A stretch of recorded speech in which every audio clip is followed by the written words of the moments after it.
Il n'y aura pas de nouvelle naissance parce qu'il faut qu'il y ait repentance. Pour que tu ouvres ton cœur, confession. Après, tu te soumets à Dieu. Mais tu non, viens, tu vas aller en Europe. Et ça, c'est pas l'évangile qui sauve ça. C'est que l'évangile, c'est un marketing.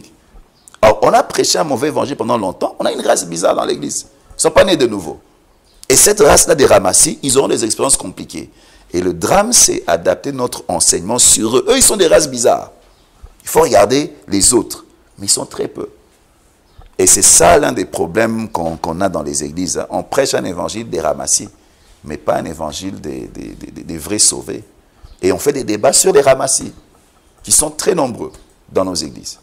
Donc moi, c'est un peu ça, mon regard. Pasteur, vos propos sont durs, hein?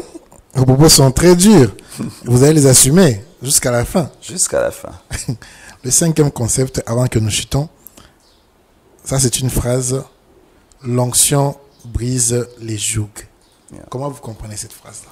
D'ailleurs, ce n'est même pas l'onction normalement, hein? C'est la graisse brise le joug. Dites-nous. Ce verset-là, c'est la graisse, c'est pas l'onction. En fait, des fois, nous on prêche des histoires. Le concept ici, c'est le joug, on le mettait sur les bœufs. Ok. C'était le joug qu'on le met, tu vois, le truc là qu'on met sur leur cou.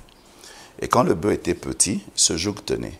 Quand la graisse, il grandissait, il atteignait la maturité, le joug se brisait. C'est ça.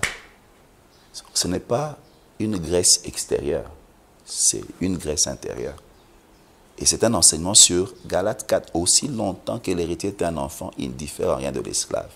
Il y a des enseignements, nourris le bœuf, qu'il grandisse, la chaîne doit se briser. Il y a des délivrances qui se font seulement.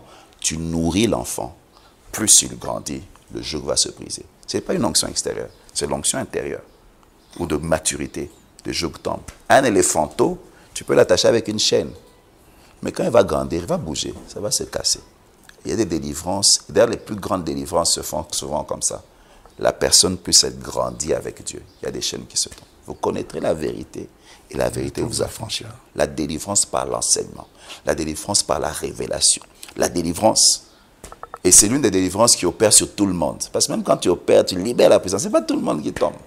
Mais quand tu enseignes, tout le monde peut être touché. Spécialement ceux qui sont de Dieu, qui connaissent sa voix, les brebis de Dieu.